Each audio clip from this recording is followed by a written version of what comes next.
براءة من الله ورسوله إلى الذين عاهدتم من المشركين فسيحوا في الأرض 4 أشهر واعلموا أنكم غير معجز الله وأن الله مخزي الكافرين وأذان من الله ورسوله إلى الناس يوم الحج الأكبر أن الله بريء من المشركين ورسوله فإن تبتم فهو خير لكم وإن توليتم فاعلموا أنكم غير معجز الله وبشر الذين كفروا بعذاب أليم إلا الذين عاهدتم من المشركين ثم لم ينقصوكم شيئا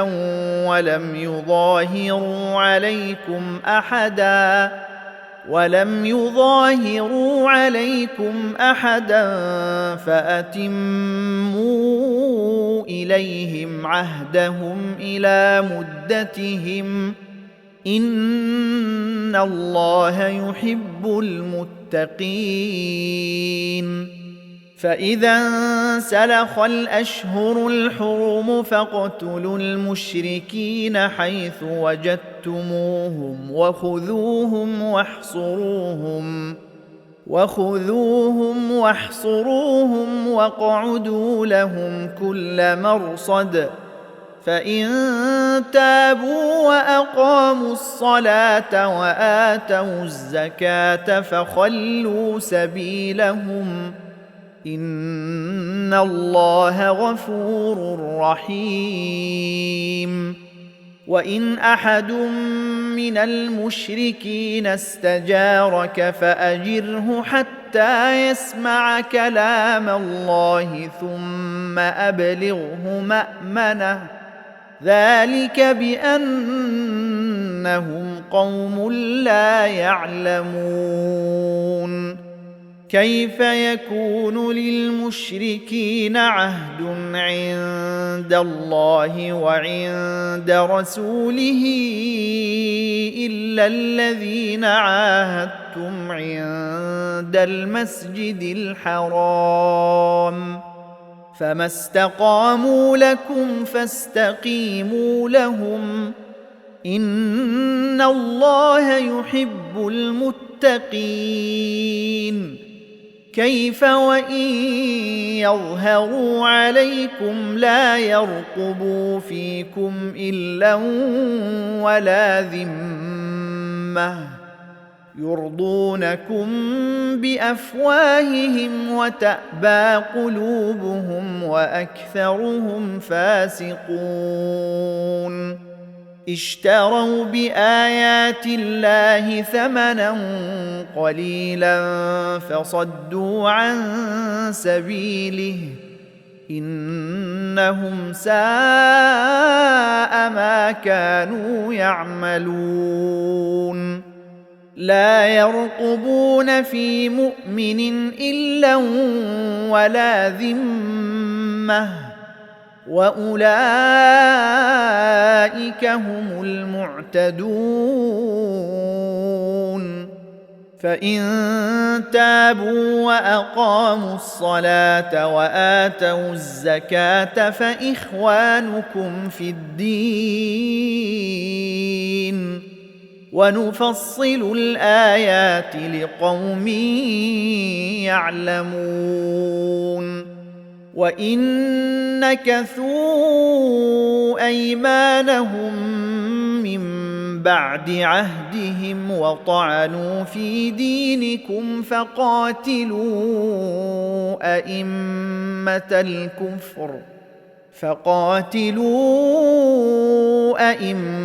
أمة الكفر إنهم لا أيمان لهم لعلهم ينتهون ألا تقاتلون قوما نكثوا أيمانهم وهموا بإخراج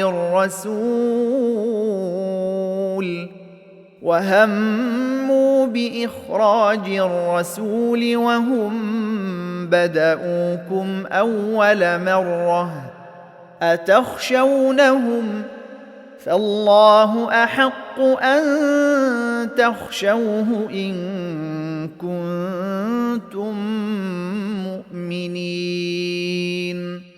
قاتلوهم يعذبهم الله بأيديكم ويخزهم وينصركم عليهم ويشف صدور قوم مؤمنين ويذهب غيظ قلوبهم ويتوب الله على من يشاء والله عليم حكيم أم حسبتم أن تتركوا ولما يعلم الله الذين جاهدوا منكم ولم يتخذوا من دون الله ولا رسوله ولا المؤمنين وليجة والله خبير بما تعملون ما كان للمشركين أن يعمروا مساجد الله شاهدين على أنفسهم بالكفر أولئك حبطت أعمالهم وفي النار هم خالدون إنما يعمر مساجد الله من آمن بالله واليوم الآخر وأقام الصلاة وآتى الزكاة ولم يخش إلا الله فعسى أولئك أن يكونوا من المهتدين أجعلتم سقاية الحاج وعمارة المسجد الحرام كمن آمن بالله واليوم الآخر وجاهد في سبيل الله لا يستوون عند الله والله لا يهدي القوم الظالمين الذين آمنوا وهاجروا وجاهدوا في سبيل الله بأموالهم وأنفسهم أعظم درجة عند الله وأولئك هم الفائزون يبشرهم ربهم برحمة منه ورضوان وجنات لهم فيها نعيم مقيم خالدين فيها أبدا إن الله عنده أجر عظيم يا أيها الذين آمنوا لا تتخذوا آباءكم وإخوانكم أولياء إن استحبوا الكفر على الإيمان ومن يتولهم منكم فأولئك هم الظالمون قل إن كان آباؤكم وأبناؤكم وإخوانكم وأزواجكم وعشيرتكم وأموال اقترفتموها وتجارة تخشون كسادها ومساكن ترضونها أحب إليكم من الله ورسوله وجهاد في سبيله فتربصوا حتى يأتي الله بأمره والله لا يهدي القوم الفاسقين.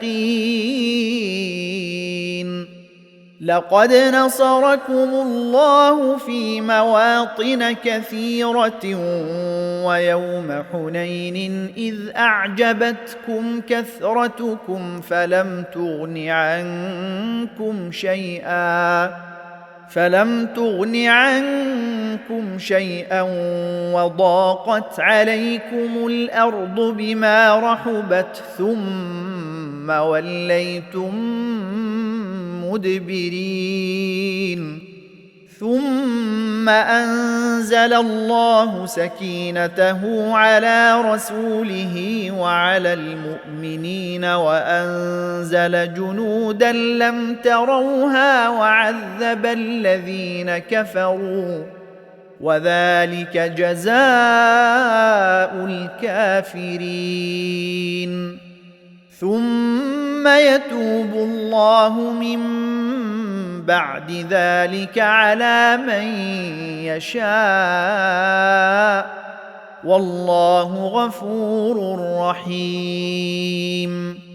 يا أيها الذين آمنوا إنما المشركون نجس فلا يقربوا المسجد الحرام بعد عامهم هذا وإن خفتم عيلة فسوف يغنيكم الله من فضله إن شاء إن الله عليم حكيم.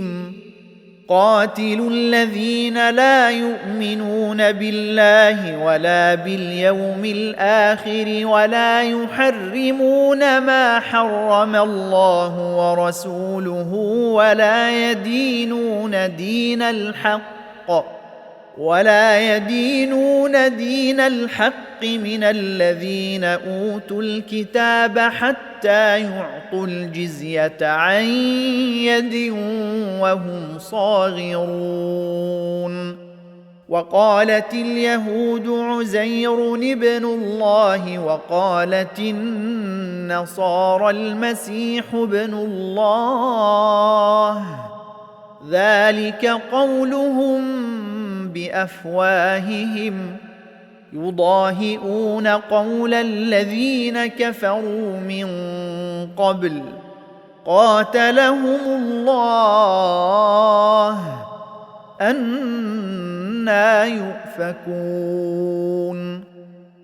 اتخذوا أحبارهم ورهبانهم أربابا من دون الله والمسيح ابن مريم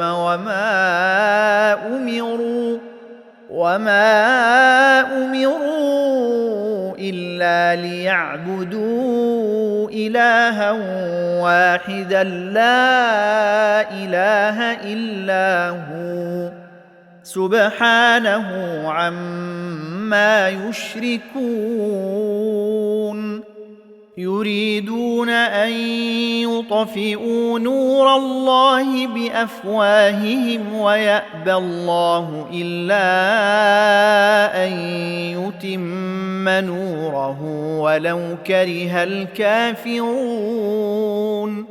هو الذي أرسل رسوله بالهدى ودين الحق ليظهره على الدين كله ولو كره المشركون. يا الذين آمنوا إن كثيرا من الأحبار والرهبان ليأكلون أموال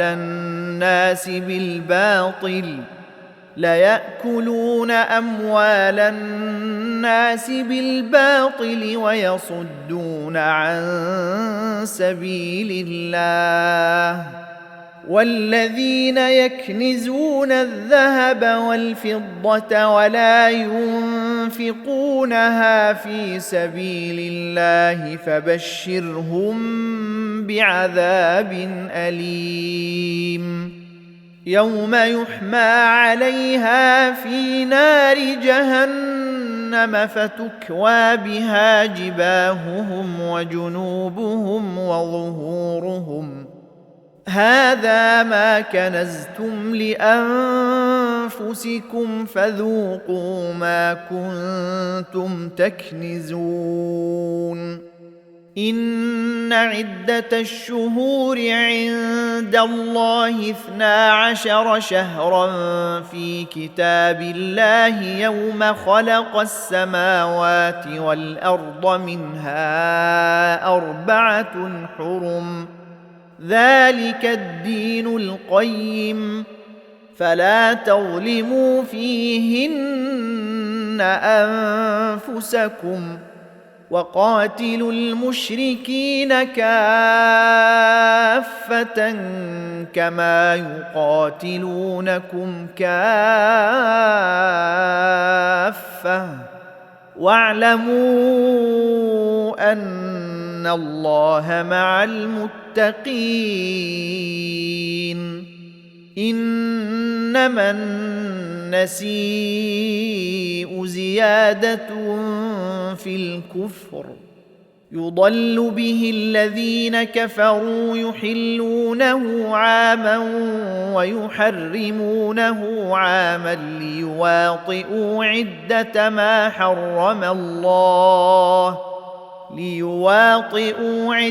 ما حرم الله فيحلوا ما حرم الله. زين لهم سوء أعمالهم والله لا يهدي القوم الكافرين.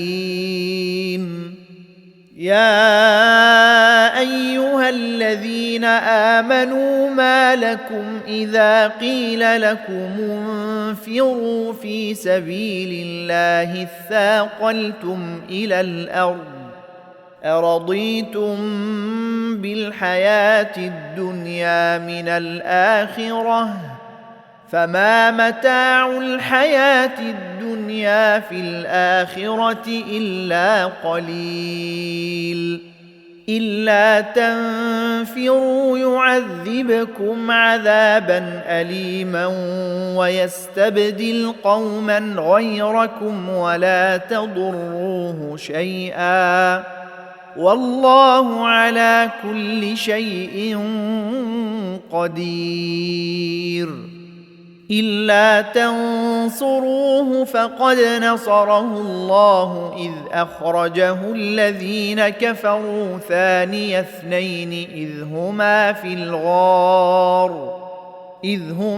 الغار إذ يقول لصاحبه لا تحزن إن الله معنا فأنزل الله سكينته عليه وأيده بجنود لم تروها وجعل كلمة الذين كفروا السفلى وكلمة الله هي العليا والله عزيز حكيم.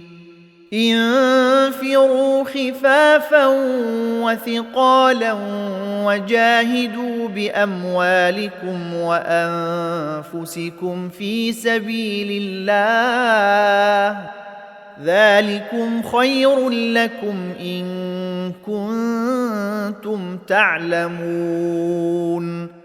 لو كان عرضا قريبا وسفرا قاصدا لاتبعوك ولكن بعدت عليهم الشقة وسيحلفون بالله لو استطعنا لخرجنا معكم يهلكون أنفسهم والله يعلم إنهم لكاذبون. عفى الله عنك لم أذنت لهم حتى يتبين لك الذين صدقوا وتعلم الكاذبين. لا يستأذنك الذين يؤمنون بالله واليوم الآخر أن يجاهدوا بأموالهم وأنفسهم والله عليم بالمتقين. إنما يستأذنك الذين لا يؤمنون بالله واليوم الآخر وارتابت قلوبهم فهم في ريبهم يترددون. ولو أرادوا الخروج لأعدوا له عدة ولكن كره الله بعاثهم فثبطهم وقيل اقعدوا مع القاعدين. لو خرجوا فيكم ما زادوكم إلا خبالا ولأوضعوا خلالكم يبغونكم الفتنة وفيكم سماعون لهم والله عليم بالظالمين. لقد ابتغوا الفتنة من قبل وقلبوا لك الأمور حتى جاء الحق وظهر أمر الله وهم كارهون. ومنهم من يقول ائذن لي ولا تفتني ألا في الفتنة سقطوا وإن جهنم لمحيطة بالكافرين. إن تصبك حسنة تسؤهم وإن تصبك مصيبة يقولوا قد أخذنا أمرنا من قبل وإن تصبك مصيبة يقولوا قد أخذنا أمرنا من قبل ويتولوا وهم فرحون. قل لن يصيبنا إلا ما كتب الله لنا هو مولانا وعلى الله فليتوكل المؤمنون. قل هل تربصون بنا إلا إحدى الحسنيين ونحن نتربص بكم أن يصيبكم الله بعذاب من عنده أو بأيدينا فتربصوا إنا معكم متربصون. قل أنفقوا طوعا أو كرها لن يتقبل منكم إنكم كنتم قوما فاسقين. وما منعهم أن تقبل منهم نفقاتهم إلا أنهم كفروا بالله وبرسوله ولا يأتون الصلاة إلا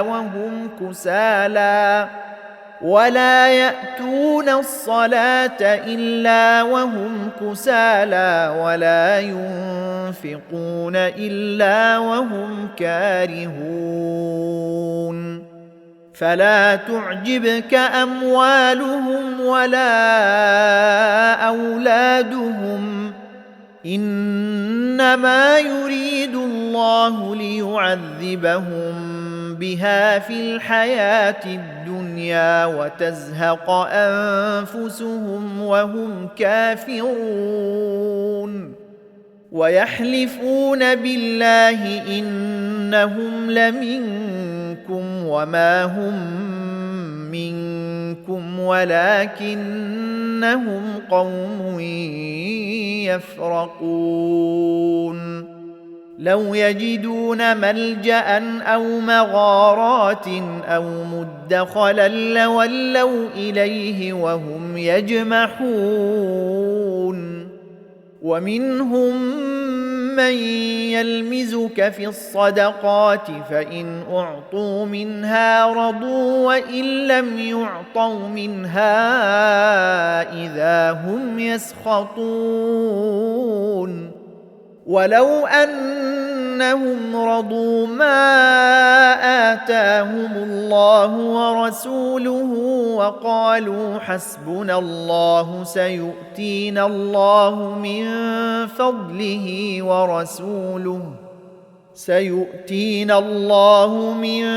فضله ورسوله إنا إلى الله راغبون إنما الصدقات للفقراء والمساكين والعاملين عليها والمؤلفة قلوبهم وفي الرقاب والغارمين وفي سبيل الله وابن السبيل فريضة من الله والله عليم حكيم ومنهم الذين يؤذون النبي ويقولون هو أذن قل أذن خير لكم يؤمن بالله ويؤمن للمؤمنين ورحمة للذين آمنوا منكم والذين يؤذون رسول الله لهم عذاب أليم يحلفون بالله لكم ليرضوكم والله ورسوله أحق أن يرضوه إن كانوا مؤمنين ألم يعلموا أنه من يحادد الله ورسوله فأن له نار جهنم خالدا فيها ذلك الخزي العظيم يحذر المنافقون أن تنزل عليهم سورة تنبئهم بما في قلوبهم قل استهزئوا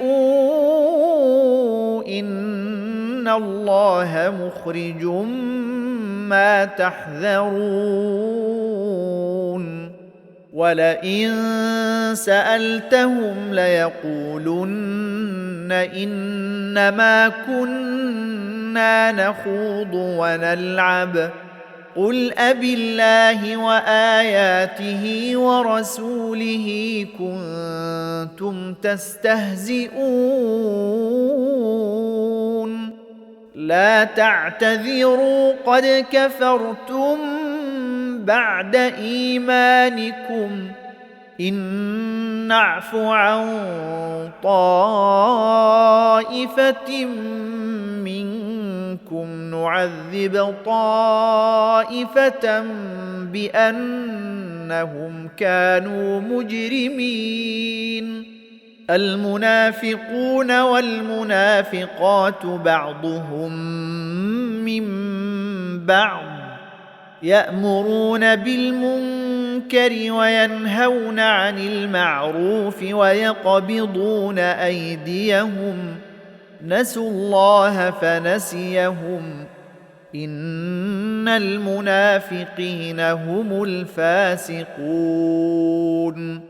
وعد الله المنافقين والمنافقات والكفار نار جهنم خالدين فيها هي حسبهم ولعنهم الله ولهم عذاب مقيم. كالذين من قبلكم كانوا أشد منكم قوة وأكثر أموالا وأولادا فاستمتعوا بخلاقهم فاستمتعتم بخلاقكم كما استمتع الذين من قبلكم بخلاقهم وخضتم كالذي خاضوا أولئك حبطت أعمالهم في الدنيا والآخرة وأولئك هم الخاسرون. ألم يأتهم نبأ الذين من قبلهم قوم نوح وعاد وثمود وقوم إبراهيم وأصحاب مدين والمؤتفكات أتتهم رسلهم بالبينات فما كان الله ليظلمهم ولكن كانوا أنفسهم يظلمون.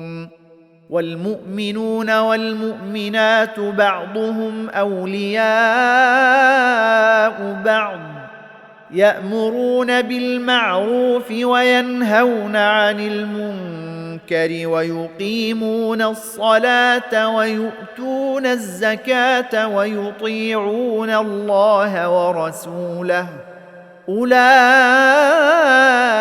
سيرحمهم الله إن الله عزيز حكيم. وعد الله المؤمنين والمؤمنات جنات تجري من تحتها الأنهار خالدين فيها ومساكن طيبة في جنات عدن ورضوان من الله أكبر ذلك هو الفوز العظيم.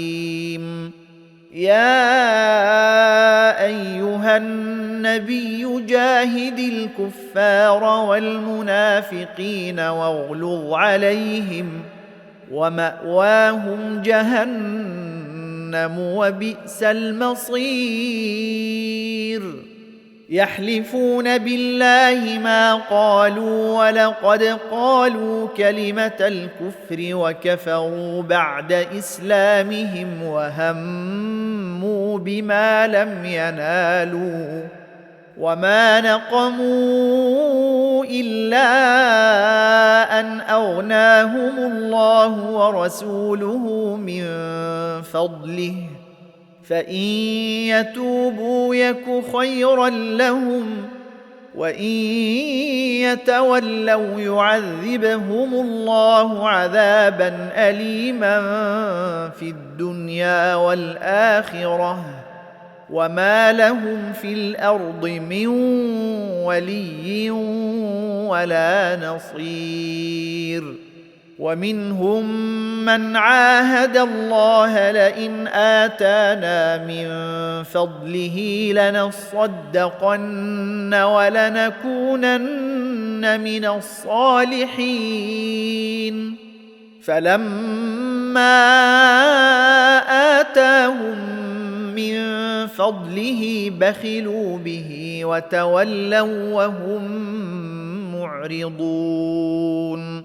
فأعقبهم نفاقا في قلوبهم إلى يوم يلقونه بما أخلفوا الله ما وعدوه وبما كانوا يكذبون. ألم يعلموا أن الله يعلم سرهم ونجواهم وأن الله علام الغيوب. الذين يلمزون المطوعين من المؤمنين في الصدقات والذين لا يجدون إلا جهدهم فيسخرون منهم سخر الله منهم ولهم عذاب أليم. استغفر لهم أو لا تستغفر لهم إن تستغفر لهم 70 مرة فلن يغفر الله لهم، ذلك بأنهم كفروا بالله ورسوله، والله لا يهدي القوم الفاسقين. فرح المخلفون بمقعدهم خلاف رسول الله وكرهوا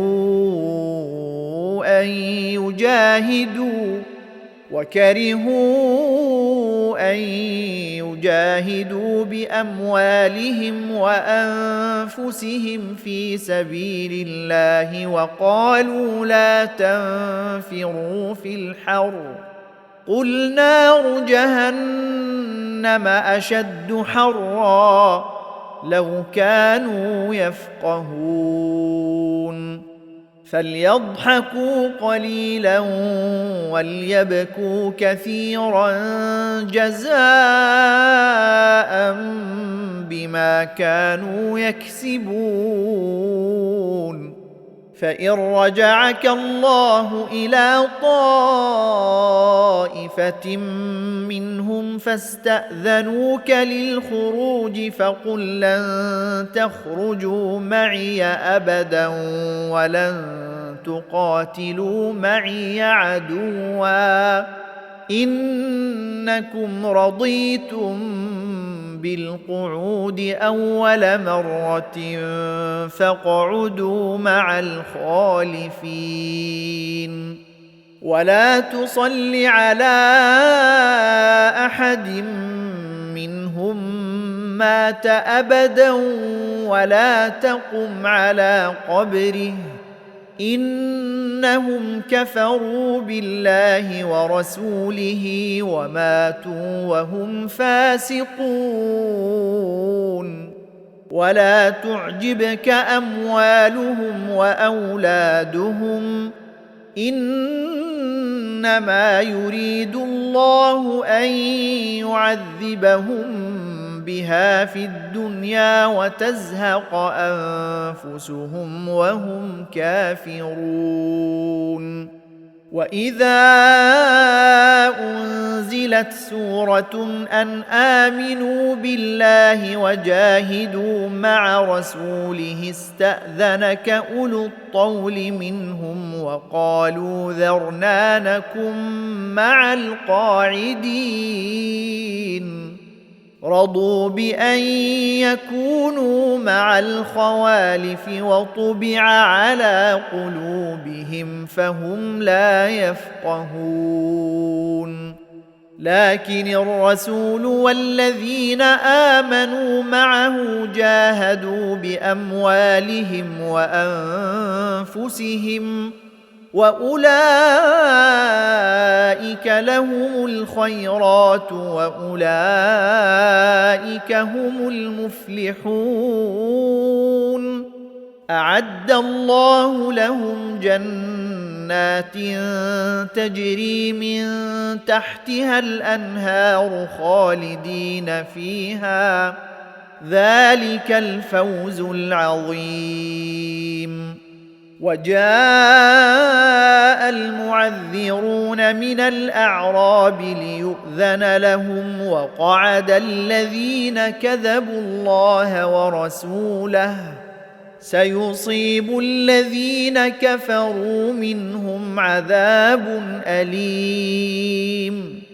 ليس على الضعفاء ولا على المرضى ولا على الذين لا يجدون ما ينفقون حرج إذا نصحوا لله ورسوله ما على المحسنين من سبيل والله غفور رحيم. ولا على الذين إذا ما أتوك لتحملهم قلت لا أجد ما أحملكم عليه تولوا وأعينهم تفيض من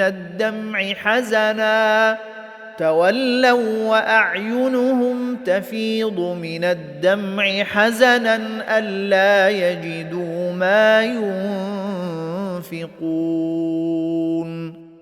إنما السبيل على الذين يستأذنونك وهم أغنياء رضوا بأن يكونوا مع الخوالف وطبع الله على قلوبهم فهم لا يعلمون.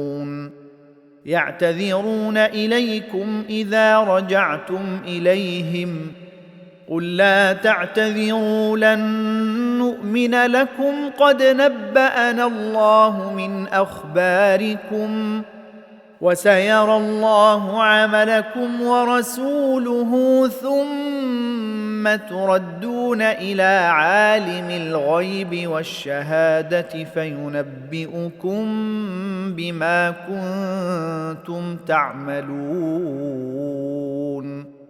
سيحلفون بالله لكم إذا انقلبتم إليهم لتعرضوا عنهم فأعرضوا عنهم إنهم رجس ومأواهم جهنم جزاء بما كانوا يكسبون. يحلفون لكم لترضوا عنهم فإن ترضوا عنهم فإن الله لا يرضى عن القوم الفاسقين. الأعراب أشد كفرا ونفاقا وأجدر ألا يعلموا حدود ما أنزل الله على رسوله والله عليم حكيم. ومن الأعراب من يتخذ ما ينفق مغرما ويتربص بكم الدوائر عليهم دائرة السوء والله سميع عليم.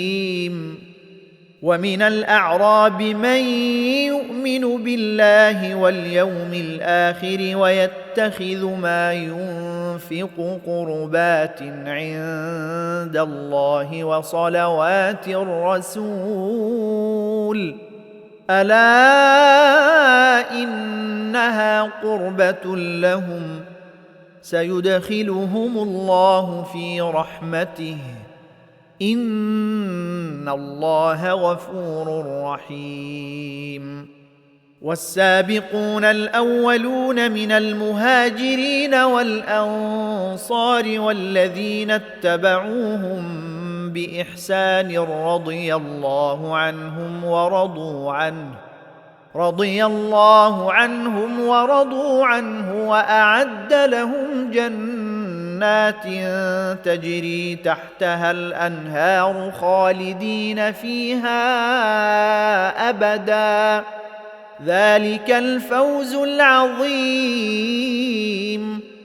وممن حولكم من الأعراب منافقون ومن أهل المدينة مردوا على النفاق لا تعلمهم نحن نعلمهم سنعذبهم مرتين ثم يردون إلى عذاب عظيم. واخرون اعترفوا بذنوبهم خلطوا عملا صالحا واخر سيئا عسى الله ان يتوب عليهم ان الله غفور رحيم. خذ من اموالهم صدقه تطهرهم وتزكيهم بها وصل عليهم ان صلاتك سكن لهم والله سميع عليم. الم يعلموا ان الله هو يقبل التوبه عن عباده ويأخذ الصدقات وان الله هو التواب الرحيم. وقل اعملوا فسيرى الله عملكم ورسوله والمؤمنون وستردون الى عالم الغيب والشهاده فينبئكم بما كنتم تعملون. واخرون مرجون لامر الله اما يعذبهم واما يتوب عليهم والله عليم حكيم. والذين اتخذوا مسجدا ضرارا وكفرا وتفريقا بين المؤمنين وإرصادا لمن حارب الله ورسوله من قبل وليحلفن إن أردنا إلا الحسنى والله يشهد إنهم لكاذبون. لا تقم فيه أبدا لمسجد أسس على التقوى من أول يوم أحق أن تقوم فيه رجال يحبون أن يتطهروا والله يحب المطهرين. أفمن أسس بنيانه على تقوى من الله ورضوان خير أم من أسس بنيانه على شفا جرف هار فانهار به في نار جهنم والله لا يهدي القوم الظالمين. لا يزال بنيانهم الذي بنوا ريبة في قلوبهم إلا أن تقطع قلوبهم والله عليم حكيم. إن الله اشترى من المؤمنين أنفسهم وأموالهم بأن لهم الجنة يقاتلون في سبيل الله فيقتلون ويقتلون وعدا عليه حقا في التوراة والإنجيل والقرآن ومن أوفى بعهده من الله فاستبشروا ببيعكم الذي بايعتم به وذلك هو الفوز العظيم. التائبون العابدون الحامدون السائحون الراكعون الساجدون الآمرون بالمعروف والناهون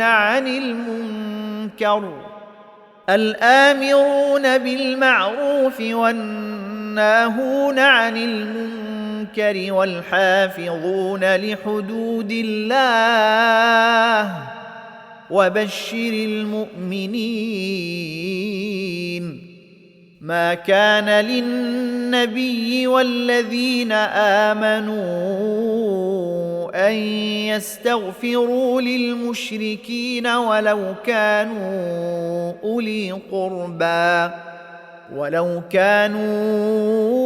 أولي قربى من بعد ما تبين لهم أنهم أصحاب الجحيم. وما كان استغفار إبراهيم لأبيه إلا عن موعدة وعدها إياه فلما تبين له أنه عدو لله تبرأ منه إن إبراهيم لأواه حليم. وما كان الله ليضل قوما بعد إذ هداهم حتى يبين لهم ما يتقون إن الله بكل شيء عليم. إن الله له ملك السماوات والأرض يحيي ويميت وما لكم من دون الله من ولي ولا نصير. لقد تاب الله على النبي والمهاجرين والأنصار الذين اتبعوه في ساعة العسرة من بعد ما كاد يزيغ قلوب فريق منهم ثم تاب عليهم إنه بهم رءوف رحيم. وعلى الثلاثة الذين خلفوا حتى إذا ضاقت عليهم الأرض بما رحبت وضاقت عليهم أنفسهم وظنوا أن لا ملجأ من الله إلا إليه ثم تاب عليهم ليتوبوا إن الله هو التواب الرحيم. يا أيها الذين آمنوا اتقوا الله وكونوا مع الصادقين. ما كان لأهل المدينة ومن حولهم من الأعراب أن يتخلفوا عن رسول الله ولا يرغبوا بأنفسهم عن نفسه ذلك بأنهم لا يصيبهم ظمأ ولا نصب ولا مخمصة في سبيل الله ولا يطؤون موطئا يغيظ الكفار ولا ينالون من عدو نيلا إلا كتب لهم به عمل صالح إن الله لا يضيع أجر المحسنين. ولا ينفقون نفقة صغيرة ولا كبيرة ولا يقطعون واديا إلا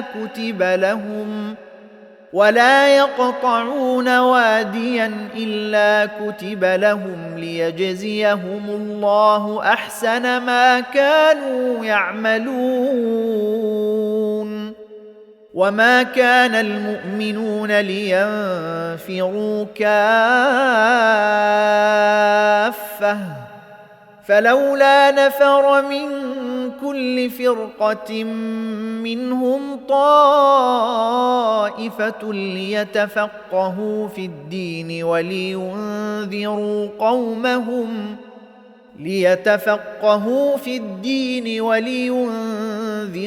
قومهم إذا رجعوا إليهم لعلهم يحذرون. يا ايها الذين امنوا قاتلوا الذين يلونكم من الكفار وليجدوا فيكم غلظه واعلموا ان الله مع المتقين. واذا ما انزلت سوره فمنهم من يقول ايكم زادته هذه ايمانا فاما الذين امنوا فزادتهم ايمانا وهم يستبشرون واما الذين في قلوبهم مرض فزادتهم رجسا الى رجسهم وماتوا وهم كافرون. اولا يرون انهم يفتنون في كل عام مره او مرتين ثم لا يتوبون ولا هم يذكرون. واذا ما انزلت سوره نظر بعضهم الى بعض هل يراكم من احد ثم انصرفوا صرف الله قلوبهم بانهم قوم لا يفقهون. لقد جاءكم رسول من انفسكم عزيز عليه ما عنتم حريص عليكم بالمؤمنين رءوف رحيم. فان تولوا فقل حسبي الله لا اله الا هو عليه توكلت وهو رب العرش العظيم.